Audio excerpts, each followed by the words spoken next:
Saan yan? Sa EcoSport eh? Sa atin yung Ha? sa atin. Nabela.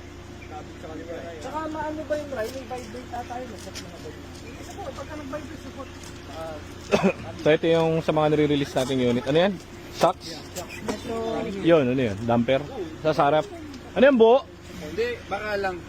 Hindi ko ba ano to? So pagka sinabi ng suspension natin na may kailangan palitan to, masaya lang kasi ito eh. Pagka kunwari may EcoSport kami ron, pag bago i-release na, sinabi niya na kailangan shocks o kailangan ng shocks. O di sige palitan mo. Dito kukuha ng stock sen sa shop sa atin mismo. Isa lang ano. Isa lang ako. Mga support. Tama ba? Pwede mo isa lang sa amin naka-vibrate.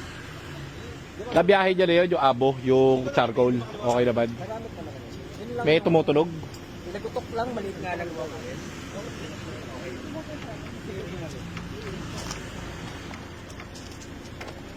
Hala, liga na. Liga na, John. Ray, kumain ka muna dyan.